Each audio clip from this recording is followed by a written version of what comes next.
Now, a revolution in consciousness sounds very sort of militaristic.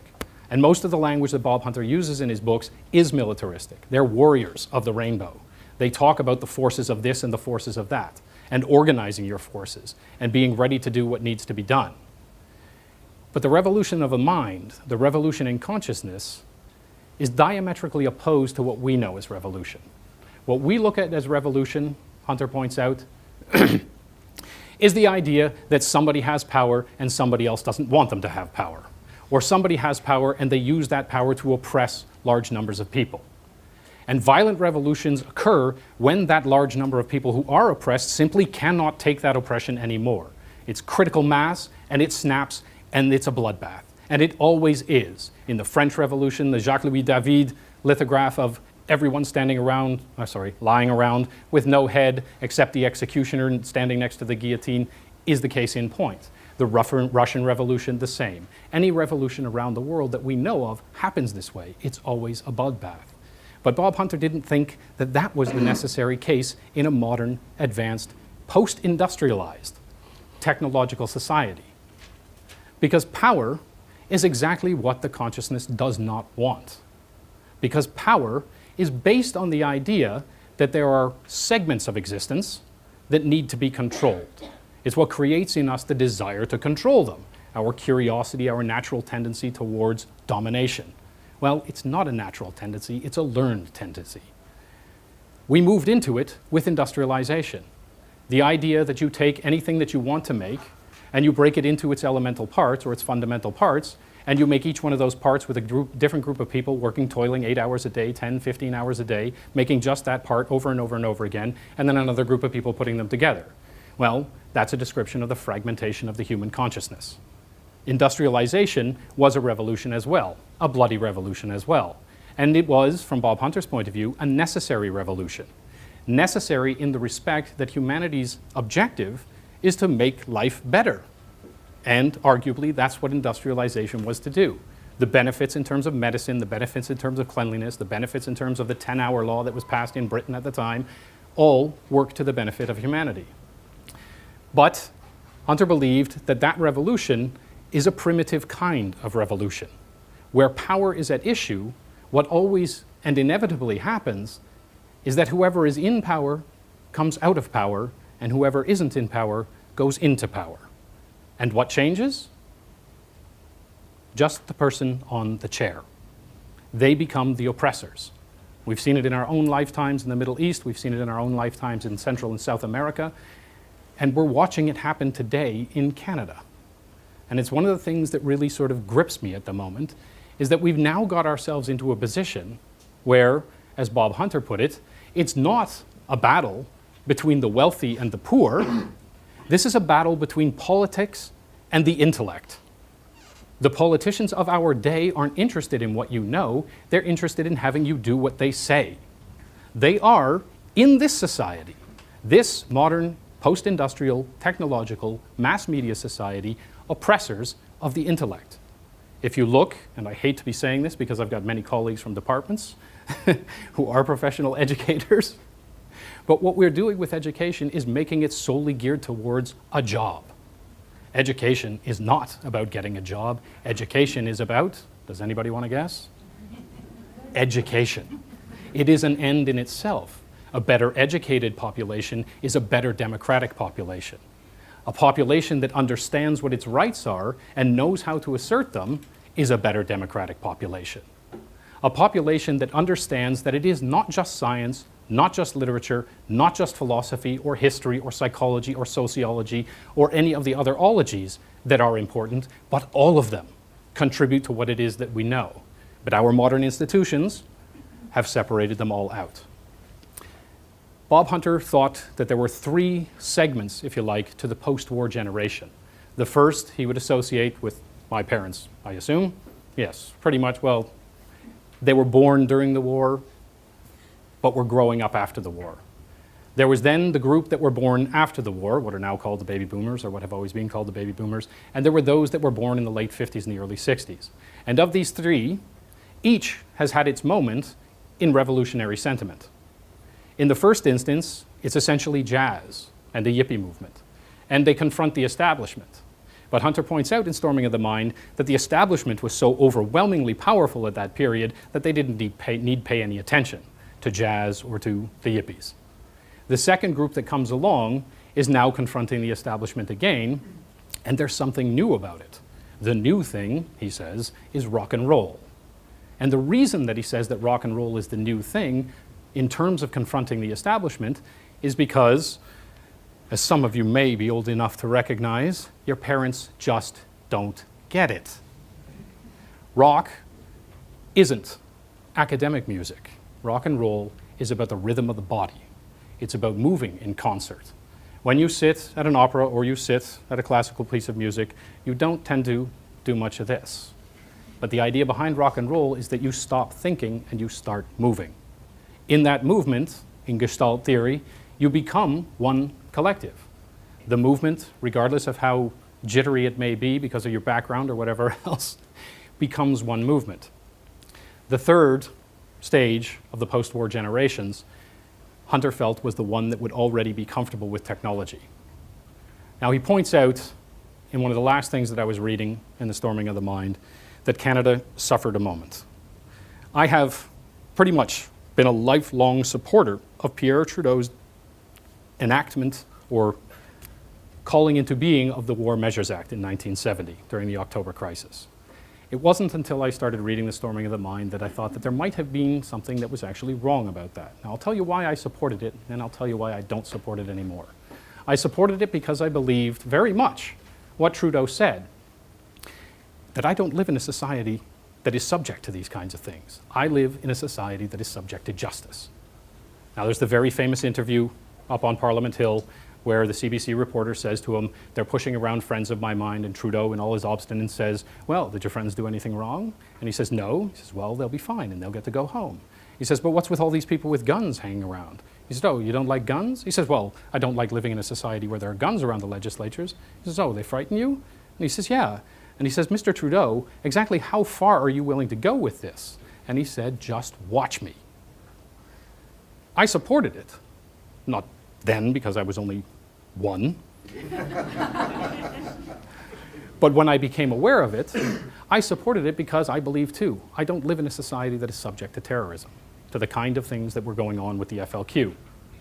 But what I realized from reading Bob Hunter was that that was the hammer coming down.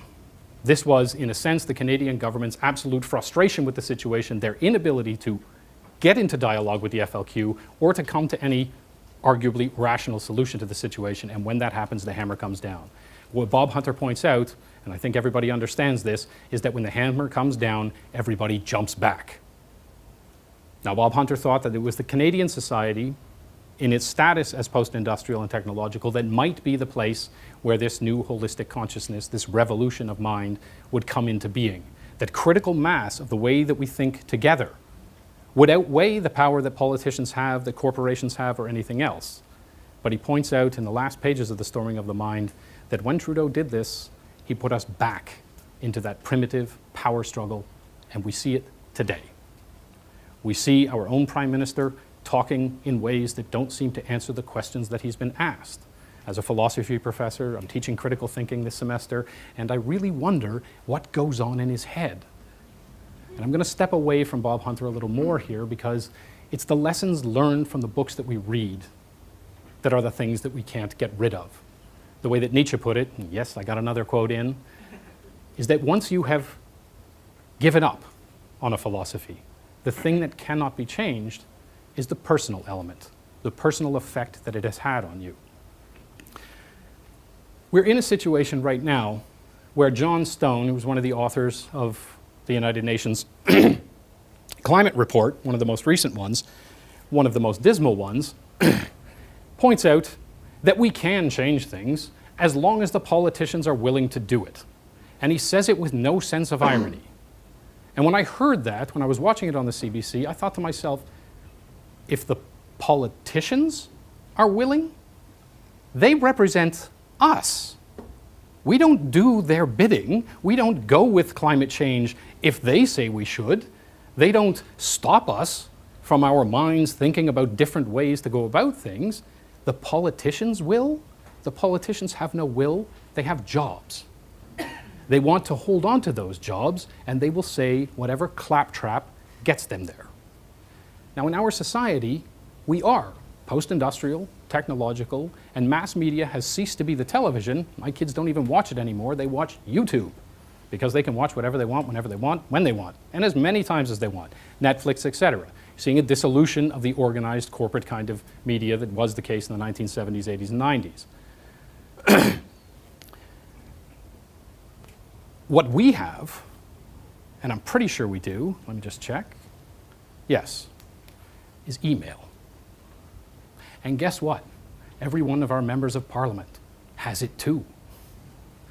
It might have been the case years ago that our members of parliament don't know what it is that we want because they don't know us. But now we can tell them what we want. Politicians' role is to assess the attitudes, the desires, and the mores of the people that they represent, and make, or is supposed to be, to make best decisions in the running of the country on the basis of those mores, of those values. Now, I don't know how many of you have seen what's going on with Bill C-51, but one of my values is not that we diminish the number of freedoms that we have to protect ourselves in a golden cage filled with fear, cowering in a corner. And I don't know where it comes from, because the FLQ crisis was arguably a blip in Canadian history. It was unfortunate and it was tragic, but it's not something that is the norm here. What we're being sold at the moment is a prepackaged version of the fear that people in Detroit who get their water cut off fear. But that isn't here. If we accept this version of our society, we will start to cower in the corner. We will think that the strong guy, Harper, versus the smart guy, Voltaire, versus the good guy, Trudeau, need to be assessed only on that basis. The basis that they need to be assessed on is whether or not they represent the values that you hold. That your society is defined by you. It's defined, and I'll get to this at the end of the lecture, not by your words necessarily, but by your actions. Words are many, actions are few. Perhaps a few more actions will get things headed in a better direction.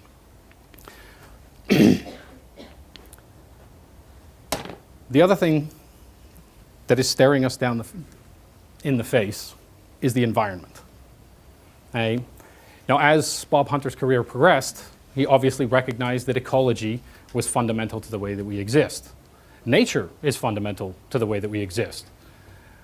A couple of months ago, David Suzuki's grandson was being arrested for protesting some loggers out in BC, and he was shouting as he was being handcuffed and dragged away, "Why do we insist on passing laws that protect the things that we don't need in order to survive, oil, logging, etc., and not write laws that protect the things that we do need, soil and water and earth?" Now, the head of the World Bank in the 1980s said that the only way to protect the planet is to privatize every square inch of land, every liter of air, and every liter of water. And I'm sure for the World Bank that would work very, very well if they could privatize everything, because they get a cut of everything that they own. Our situation now is not one where we have much time to sit back and consider our options. Looking at this graph, what you see is that this is the trajectory of carbon pollution that we're on. The three lines represent where it is that science, or the environmental sciences, got this notion of 2 degrees as a threshold, that after 2 degrees increase in global temperatures, we're too far. The way they got that was by, in the 1950s, doubling the then measured amount of carbon in the atmosphere, or pre-industrial carbon in the atmosphere, and then extrapolating from that as to what the effect would be. The effect of the trajectory that we are on is a 4.9 centigrade increase. If we move to alternative fuels, we could probably keep it down to 3. If we stop, we can keep it to 2.4. And if we go completely off the grid, we can keep it down to 1.5. What you need to take away from that is, it's no longer the case that what we do is going to stop this from happening. We've already done it. Our contribution to this problem has been catastrophic. One of the things that Bob Hunter, in one of his books called 2030, Preparing or Thermageddon in Our Lifetime, which is about global warming, is that he criticizes scientists. It's probably not a good idea to go about criticizing the people that are doing the work that give us an understanding of what it is. But what he criticizes them for is not the work that they're doing, but the conservatism that science has. In a sense, science has a necessary conservatism. In 1976, before Congress in the United States, a group of environmental scientists got together because they had started to recognize that there was something really bad going on in the world. And they wanted Congress to pay attention to it. And they wanted Congress to pay attention to it seriously. But part of the problem that confronted them was that there wasn't enough data to say for a certainty that this was the case. Either that it was human contribution to global warming, they just knew that there was global warming. Now the problem is that when you're making a case, anybody who's ever been before a judge, you know you have to have your facts straight. The problem is science relies on data. And if the data isn't there, you can't make these assertions. The reason that seismologists don't tell you when the next earthquake is going to happen is because if they get it wrong once, nobody will ever listen to them again. And science has this inherent conservatism. But Bob Hunter said that conservatism doesn't always have to be expressed in the way that they communicate, though. When we call it global warming, what that invites is the Ted Cruzes of the world to say for the past 17 years there has been no dip in the temperature in the northeast of England, therefore there's no such thing as global warming.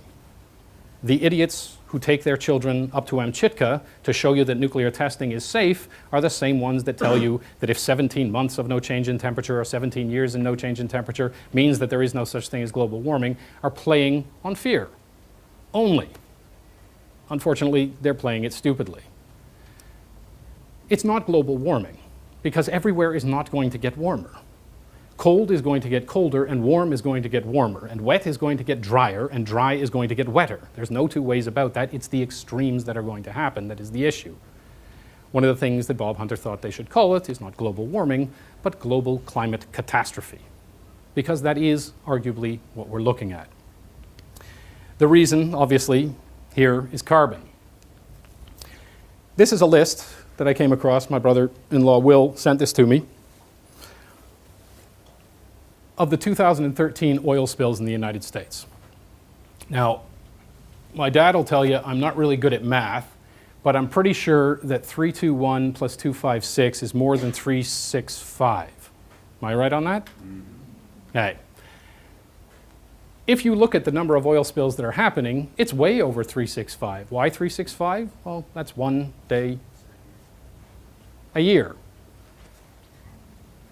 To give you an idea, or to wrap your mind around these figures, they amount to the same volume that spewed out during the Deepwater Horizon disaster in the Gulf of Mexico in 2010. Now, arguably, that was a mine bomb. But it was a mine bomb that was controlled by corporate media. We all know the name, the Deepwater Horizon, and we all know what a catastrophe it was for the shrimpers around the Louisiana Basin in the Gulf of Mexico and how much the tourist industry was going to be impacted. But that was one event in 1 year. That same event is collectively going on every year. And if we were upset with BP because they argued about how much they ought to compensate the shrimpers and the tourist industry and all the rest of it, we should do the same every year with every oil producer. Of late, one of the things, again, in concert with my brother-in-law Will, we started talking about the pipeline, the XL pipeline. And I pointed out that one of the things that I had noticed was the number of accidents that were happening on the rails, starting with Lac Mégantic. When I looked into the numbers as to how many oil tankers had gone off the rails since 1972 to 2008, you could count it on 1.5 or 2 or 3 hands. If you look from 2008 to 2015, you can't count them anymore. And I started asking myself, has our use of oil gone up so much that there's that much more oil running along the rails, so that the traffic on the rails is so backed up, it's like the Gardiner Expressway and the thing is falling apart and the trains are coming off the rails? And I realized, no. The amount of oil that we used hasn't increased that much, and the traffic on the rails hasn't increased that much. The conspiracy theorist in my head says to me, they want to make the pipeline look safe. We can't trust, and in fact, the Canadian government and the American government just signed an agreement that they're going to look into the security of the rail system. They're going to do this in a concerted fashion, I think only because they want the pipeline. But then a report came out. And what that report said was done by a group of scientists in Britain, that if we want to beat that 2-degree threshold, all of the oil in the tar sands has to stay in the tar sands. All of the oil that Barack Obama has just allowed testing, drilling to happen in Alaska has to stay in the ground under the water in Alaska. The natural gas and the shale oil all have to stay in the ground if we're going to beat this threshold. I worry that there is so much on both sides, so much inflammatory, bad environmental practices, and so much absurd, everything's fine, big smiles, everybody happy from politicians and corporations, that we're becoming desensitized to the whole issue altogether, because there is no more fundamental issue. Exactly what David Suzuki's grandson said. We need earth, water, and air. We don't need oil. We have to pay more attention to it. In terms of mind bombs, the television has become really kind of placid, in part because of the corporatization of the whole thing and the control of the news media by corporations, but also in part because it has really, or had really, become the boob tube, the sort of suckling instrument that we use in order to get away from our jobs, of the day-to-day work that we do and the difficulties that we have, or whatever, the stresses, etc. But again, technology allows us access. Now, part of the problem is that you have to actually do something. It's a hot media, as Marshall McLuhan would say. You can't just sit there and hope that the computer is going to go to the websites that will give you the information. You have to click. It's not a lot to click. And in fact, it's not a lot to start going to aggregate sites that look at this information, that in a sense will assess certain amounts of data that we can't. I don't have the abilities that Kim has to work out exactly what the nature of the pollutants in the Arctic air are in comparison to the ones in Toronto.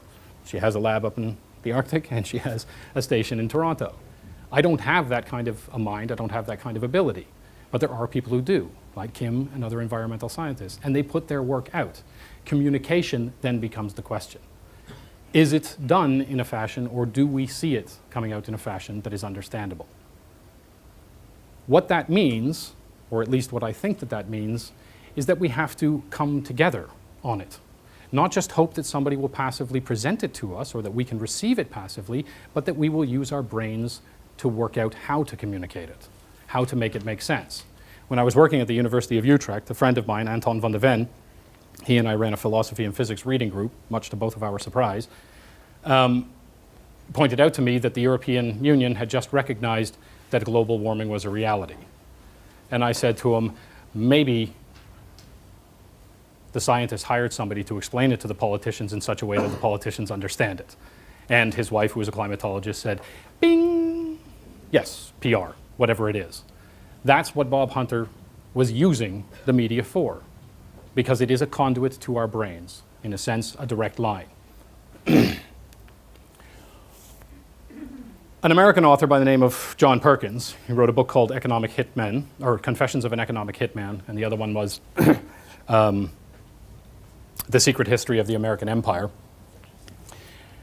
pointed out that after working as an economic hitman, these are the people from Bechtel and from Mainz in the United States that go around the world and convince third world countries that they need to put in an application at the IMF and the World Bank in order to increase the viability of their infrastructure in terms of water, electricity, etc., so that they can become industrial hubs themselves, which then gets funneled back to companies like Bechtel and Mainz through the IMF and the World Bank, much to the pleasure of the people who work at Mainz and Bechtel, realized that he was doing something wrong, and he jumped ship.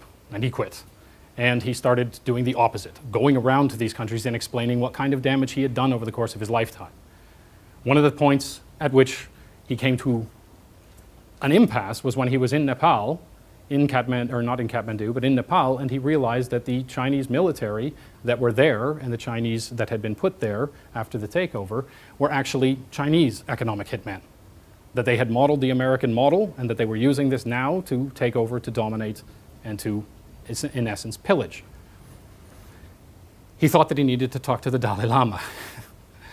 The Dalai Lama's people said that he was very busy, as the Dalai Lama usually is, and that they couldn't set up a meeting with him. So they decided, well, we're just going to get going. As they got to the airport, he was ushered onto a plane and ushered into a seat sitting next to the Dalai Lama, who was reading his book, The Secret History or Confessions of an Economic Hitman. Patted the chair next to him and had him sit down. They had a long conversation during the flight to California, and at the end of it, he said to him, "What am I supposed to do?" And the Dalai Lama said this: "Do not become a Buddhist that the world has enough, does not need more Buddhists. Practice compassion." If there's anything that Bob shares with organized religion, it's this notion from the Dalai Lama. Compassion is what we have to reach. It's not just compassion with ourselves. It's not just compassion with the community that we live in. It reaches far beyond that. It reaches to the plants in your garden and the ones in the valley and the animals and the birds and the trees. Because the fact of the matter is that there is nothing in the universe that is unconnected, that is essentially isolated from everything else. Call it collective consciousness if you want, disagree with that term if you choose, but connected it all is. The end of that Buddhist proverb is think small, very small. We are one very tiny dot. I am certain that even if we do our best to jack the temperature up to 4.9 degrees and we manage to destroy the entire environment that we live in, nature will outlast us. We are small. We have a huge impact. It will survive. We might not. I recently read an article by a philosopher that said that there is no logical, moral obligation that we have to future possible people in terms of the environmental movement, because we can't know whether or not what we do now will alter the personalities of people who currently don't exist. Do we have a right to alter those? And a friend of mine that was presenting this argument to me said that. I said to him, I don't think the environmental movement is concerned with possible people in the future and their personalities. It's only concerned with there to be an environment in which people can exist. It becomes very difficult to wrap your head around possible people. It's not very difficult to recognize your connectedness with the world. It's not very difficult to recognize that we can't do this on our own. If we remain operationalistically fragmented from one another, we cannot get anywhere. Bob Hunter recognized this in 1971. I recently saw an interview with Noam Chomsky. Bill Moyers was interviewing Noam Chomsky in 1986. And Noam Chomsky is saying exactly the same thing that Bob Hunter was saying in 1971. So now we've got two on the team. That it's not wealth and poverty, it's politics and intellect. And a couple of years later, 2014, David Suzuki was on Bill Moyers. And David Suzuki pointed out to Bill Moyers that there are things that exist. Physics, chemistry, biology are things that exist. And they run their course. We observe them and we make use of them. There are things that we created. Markets, cars, etc. We can't change physics, and we can't change biology, and we can't change chemistry. But we can change the market. We can change politics, and we can change how connected we feel. Bobby Hunter told me that what Bob would ask at the beginning of every one of his lectures, he would walk up to someone and he would put the microphone in their face and he would say, "What do you want to say to the future?" I thought I would end with him in that same sentiment. What would you like to say to the future? I'm not the most important thing in the room at any given time, is a line that Bob Hunter was fond of uttering. The reason for that was that arguably all of Western society is based on I. Individuals are sovereign, individual rights. Corporations are legal individuals. If that's the case, I wonder why they're in a different tax bracket than I am. Nonetheless, individuality and the individual is at our core. It seems to be at our core as a natural entity. But it would surprise you probably to know that the I in that statement was born only about 75 years ago. It wasn't thought of in the pre-industrial world. I was a contributor to my community. I was the person who put the food on the table. I was not I was we. We are always. I am not. What we are is unalone.